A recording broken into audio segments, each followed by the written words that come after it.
cette plongée dans les profondeurs charnelles qui met nos inconscients qui sont logés dans la chair en lumière. Mais pour moi, c'est quelque chose qu'on peut faire par l'attention un petit peu toute la journée en fonction par la vie, quoi, la vie, les événements, les gens, tout ça.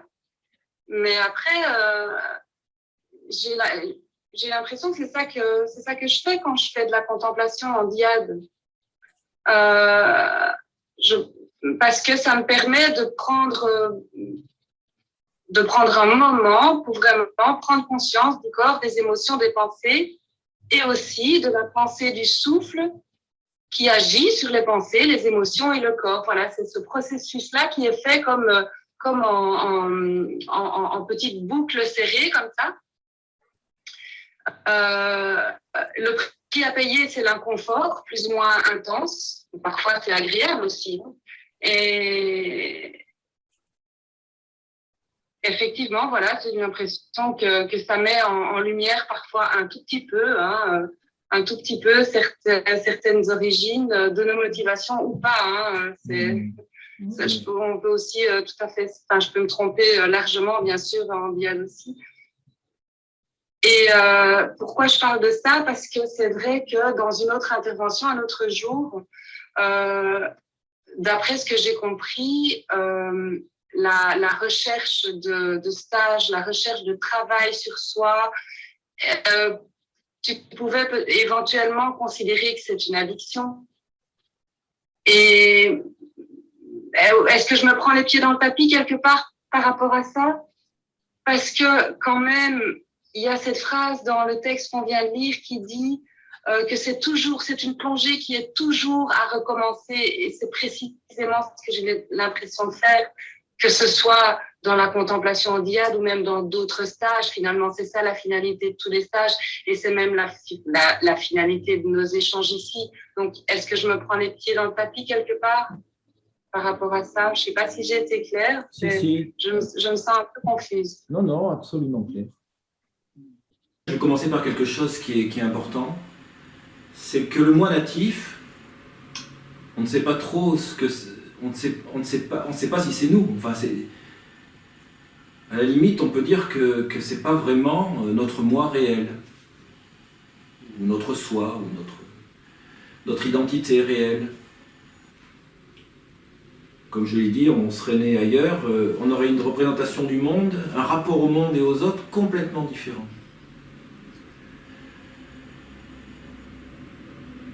Ce qui est important dans ce qu'on a vu dans l'interprétation sémitique, les représentations anthropologiques sémitiques, c'est que déjà, il part du principe que nous sommes le corps, l'esprit, l'âme, la chair, tout ça, ça constitue un tout indissociable. Et puis que sous la motion ou sous l'action de l'énergie divine, de l'esprit, eh bien ce tout peut connaître des métamorphoses. Mais c'est l'ensemble qui connaît des métamorphoses. Or cet ensemble, qui est notre moi, notre corps en état de transformation, eh bien il reste toujours en relation avec ce qui est extérieur. Donc là aussi, il y a une circulation entre une modification interne au corps et puis le corps en relation avec l'extérieur. Alors, dans les démarches en Orient, par exemple, on va travailler sur l'ego et le mental dans des exercices. Ces exercices nous préparent à rencontrer quoi? Pas forcément que nous-mêmes, puisqu'il s'agit de laisser passer le soi ou de le laisser advenir. Eh bien, je pense que dans la question que tu poses, c'est pareil, il s'agit d'exercices. On peut devenir addict à des exercices, je ne dis pas que c'est toujours ça, mais on peut devenir addict, c'est-à-dire ça peut devenir une façon de ne pas affronter le monde dans sa complexité. On crée un espace un peu particulier où des choses vont pouvoir se vivre, mais dans le monde c'est bien différent parce qu'il y a des interactions multiples, avec des malentendus, avec on est interprété par autrui, mais il nous voit comment. Il y a beaucoup de projections et nous on va faire pareil, etc. Donc on voit là que l'ego et le mental bataillent. C'est pour ça que je disais dans mon livre qu'on est dans la survie, bataille pour exister dans ces interactions-là. On est menacé tout le temps, ce qui n'est pas tout à fait le cas dans un exercice. Donc l'exercice peut devenir un refuge quelque part. Et le pas à faire, c'est cet exercice, après le pérenniser, enfin en tous les cas le déplacer dans l'ordre de nos relations multiples. Et là, ça devient beaucoup plus difficile. Et peut-être que ça va changer même... ça pourra changer après les choses quand on reviendra à l'exercice. C'est-à-dire qu'on se rendra bien compte que c'est quand même protégé. Dans le monde, ça devient beaucoup plus difficile. Alors,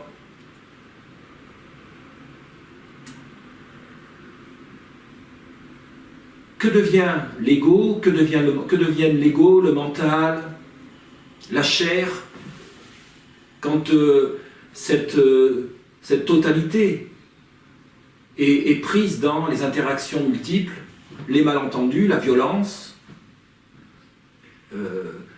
et même le mensonge, et des pouvoirs qui ne veulent pas forcément notre bien, etc.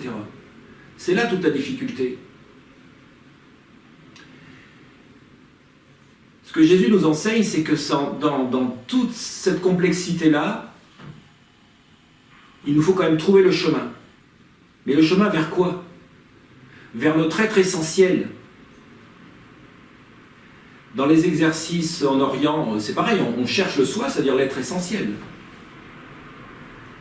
Et on se débat avec un moi existentiel, c'est-à-dire un moi qui est pris dans les interactions de ce monde. Et voilà la difficulté. Et ça met en souffrance, forcément, parce que les solutions, on ne les trouve pas facilement. Et on a souvent tendance à exercer un pouvoir, même s'il est à notre mesure, sur les choses extérieures. Or, il s'agit de descendre vraiment dans nos embats, c'est-à-dire au fond, d'être attentif. Mais c'est pareil, c'est interactif. On est attentif à ce qui se passe en nous, et on est attentif à ce qui se passe à l'extérieur. Et ça nous amène à comprendre si on est complice de la violence, du mensonge, ou si on arrive tout doucement à se séparer de ça. Quand Jésus dit « vous n'êtes pas du monde, mais vous êtes au milieu du monde », c'est exactement ça qu'il veut dire, c'est-à-dire votre corps, votre vie, c'est-à-dire l'âme, votre chair, votre esprit, tout ça c'est pris dans la complexité du monde, où il y a de la violence, où il y a du meurtre, où il y a du mensonge, où il y a de la manipulation, etc., etc., des pouvoirs en tout genre, des avidités en tout genre, des malveillances. Et peut-être que nous, par moments, on peut aussi déployer tout cet arsenal, en conscience ou de manière inconsciente. Mais voilà, la difficulté, elle est là. Et on voit bien que c'est quand même différent de ce qu'on peut pratiquer en exercice. C'est pour ça que je disais, ça peut devenir une addiction dans le sens que ça peut devenir un refuge pour ne pas avoir affronté le réel de notre condition humaine. Donc Jésus, lui, nous enseigne à traverser la complexité du monde. C'est-à-dire qu'on le voit, il nous donne l'exemple. Il ne va pas enseigner ses disciples dans un lieu à part. Il commence d'abord par être au milieu du monde et à dire les choses. Ensuite, il les prend à part pour les éclairer un peu plus. Mais il s'en prend plein la tronche d'abord. C'est-à-dire, il dit les choses au monde, dans la complexité du monde, avec tout ce que ça suppose comme malentendu, agressivité à son endroit, etc. Et là, il expérimente un chemin de vie, c'est-à-dire qu'il expérimente que la vie qu'il reçoit de son Père est plus forte que toute cette complexité qui pratique au fond la violence, le meurtre, etc., sous toutes sortes de formes. Mais en tous les cas, c'est souvent ça qu'on traverse. Donc il veut nous montrer que d'affronter le monde, être dans le monde, tout en n'étant pas dans le monde, c'est avoir foi dans cet amour qu'il nous donne, dans cette lumière qu'il nous donne, dans cette conscience qu'il nous donne, qui va permettre eh bien, de comprendre ce qui se passe en nous, en interaction avec ce qui se passe à l'extérieur. C'est une immense circulation, ça reste de la relation, c'est parfois très douloureux, mais au moins, Jésus nous propose de demeurer dans ce qu'il y a de réel, dans ce qui se joue réellement en humanité, dans le monde, etc. C'est ça que je voulais dire en gros. Mais ce n'est pas une accusation, c'est juste attention. Voilà. Attention. Ce qu'on peut vivre dans des exercices, c'est une réalité. C'est quelque chose de réel. Mais ça reste très partiel.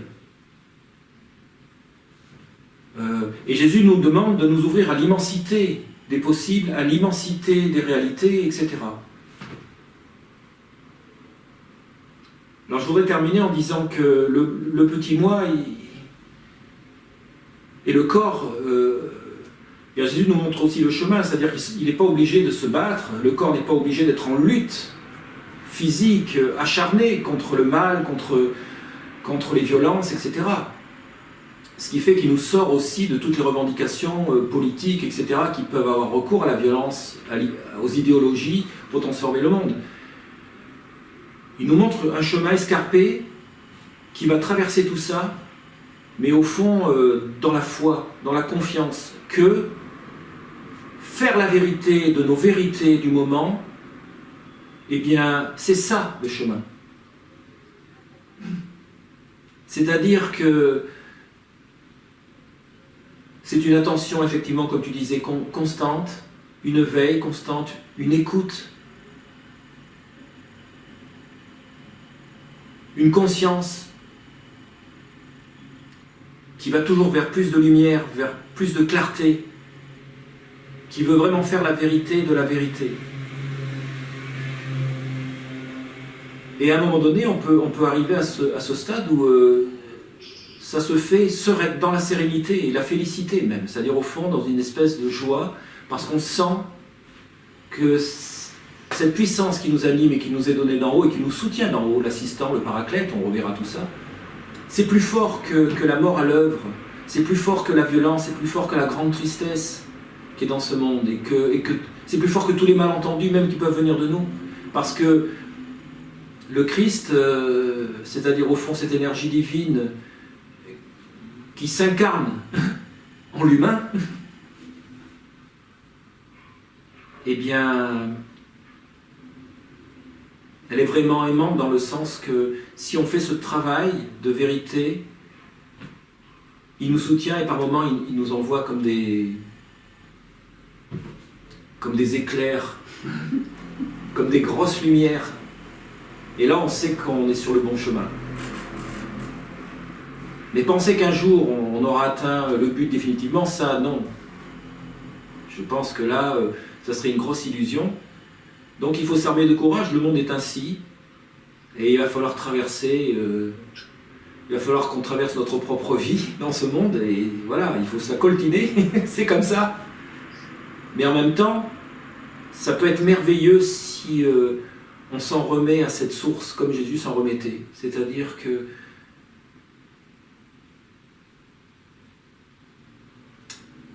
on peut vivre, on peut être accablé par ce qu'on peut constater de nous-mêmes ou du monde ou des autres, et en même temps être dans la joie et le bonheur de voir que on peut quand même dépasser ça et favoriser la vie, la relation, l'amour, etc. Donc avoir foi que ces puissances-là sont plus fortes que tout ce qui pourrait nous anéantir et nous mettre dans le désespoir au fond. Et Jésus nous montre vraiment le chemin. À un moment donné, il est au bord du désespoir. Hein. Pourquoi m'as-tu abandonné? C'est pas rien ça. Et pourtant, il fait cet acte de foi. Père, voilà. Il se remet entre les mains du Père. C'est ça l'attitude qu'on doit avoir, c'est-à-dire avoir foi que l'amour est plus fort que la mort. C'est-à-dire, quand je parle de l'amour, c'est vraiment de cette énergie divine, de cette source qui nous inonde et qui ne cesse de nous offrir la transfiguration de notre propre corps, de notre propre moi. Il ne s'agit pas que de tuer l'ego, il ne s'agit pas de tuer le mental, il faut qu'il devienne transparent à la lumière. C'est bien différent. Vouloir tuer l'ego, c'est une prétention, on ne peut pas. Il est toujours là, l'ego. Mais il peut devenir transparent à la lumière et à l'amour. Et alors là, ça circule. Et il peut tout affronter. Pareil pour le mental, on a besoin du mental, sinon il n'y a plus de pensée. Même les gourous qui s'en prennent à l'ego mental, etc., ils écrivent bien des livres. Donc ils se servent du mental. Simplement, c'est un mental qui est devenu transparent à la lumière. Il laisse passer la lumière. Donc voilà, c'est ça. Et notre vie, c'est pareil. Notre corps peut faire obstacle à Dieu dans le monde, notre corps physique. Et le but, c'est de le laisser... c'est qu'il ne fasse plus obstacle. Et donc, de laisser la lumière passer dans notre corps. Et là, quand ça arrive, on l'a tous expérimenté, ça donne de quoi vivre à ceux qui nous entourent. Parce que ça vient tout seul, c'est un don qui vient tout seul. Parce qu'on a été dans une bonne attitude et Dieu a pu agir à travers nous. Et ça, c'est une bonne chose, ça veut dire qu'on n'est pas seul au monde. On n'est pas seul au monde. On n'est pas seul avec son ego, on n'est pas seul avec son mental, avec son corps. Il y a Dieu, ou la source, ou l'énergie divine, appelez ça comme vous voulez, qui est à l'œuvre pour nous et en nous. Mais on est encombré, alors on ne le laisse pas agir. C'est ça tout le travail qu'on a à faire. Mais accepter qu'on est imparfait, c'est-à-dire que par moments, oui, voilà. Et c'est pour ça que c'est intéressant de laisser circuler ça entre nous, parce que quelqu'un d'autre peut nous faire entendre ce qu'il pouvait y avoir de partiel dans notre représentation des choses. Mais les représentations des choses, c'est pas grave. Ce qui est important, c'est de sentir cette lumière qui nous traverse et cet amour. Et ça va nous guérir petit à petit. Il n'y a pas de souci à se faire là-dessus.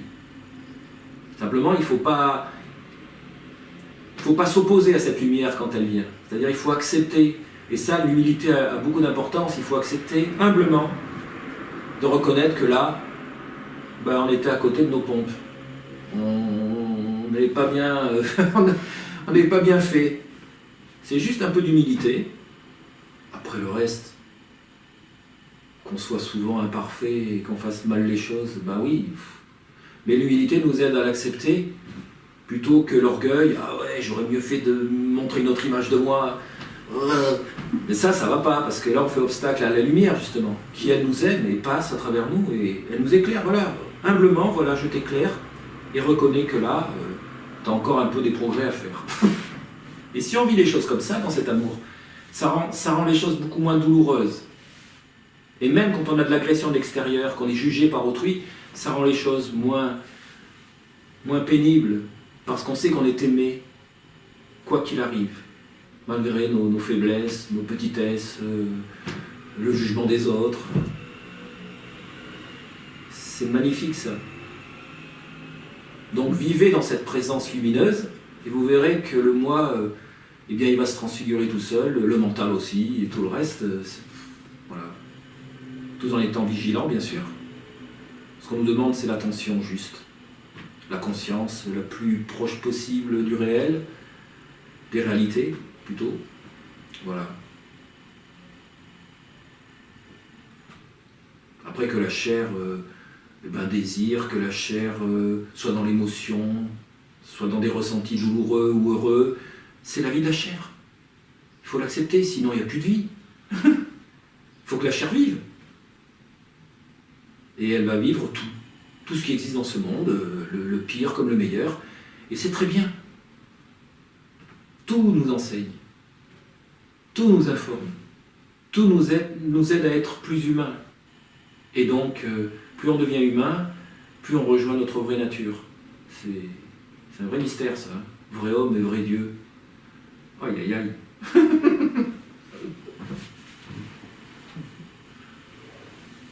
Voilà, le bavard s'arrête.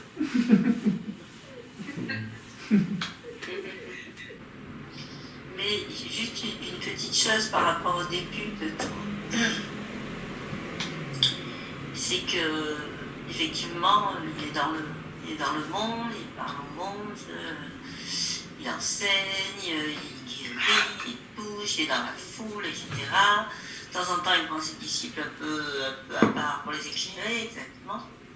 Et puis aussi, quand même, régulièrement,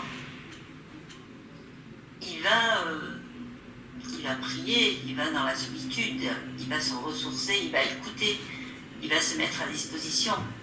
Très bien. Ça aussi, je pense qu'il faut l'intégrer dans sa vie.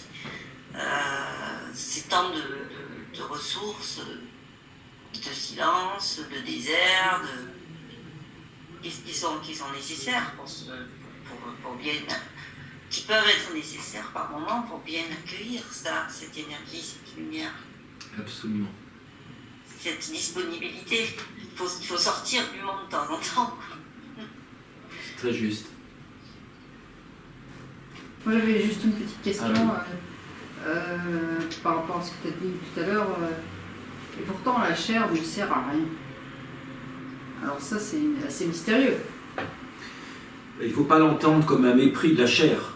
Parce que ça peut être entendu comme ça. La chair, il faut entendre comme la chair est impuissante s'il n'y a pas l'énergie divine pour la transfigurer. Oui. C'est comme ça qu'il faut entendre la chose. Sinon, Jésus serait dans le mépris de la chair, ce qui n'est pas le cas. On le voit bien. Son énergie qui vient du Père, il l'utilise pour guérir les chairs, justement. Donc, il ne méprise pas la chair. Donc, c'est un problème de traduction aussi. Hein. Il y a des traductions comme ça. C'est difficile pour les traducteurs de trouver le mot juste. Elle est impuissante. Elle ne sert à rien, c'est-à-dire au fond, elle n'a pas de puissance propre. Elle n'a de la puissance que quand elle est donnée d'en haut, par la source. Sinon, ce sont des fausses puissances, c'est-à-dire des puissances qui vont détruire.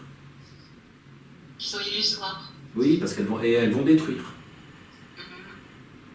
Qui passent aussi. Qui vont détruire, mais qui vont être détruites aussi. Oui, parce voilà. que c'est des actions qui n'amèneront à rien. Rien. C'est là le terme de dire que bon, on recommence éternellement avec les mêmes choix d'idéologie ou de système, mais qui vont s'effondrer d'eux-mêmes s'ils ne sont pas soutenus autrement. Oui, voilà, c'est ça.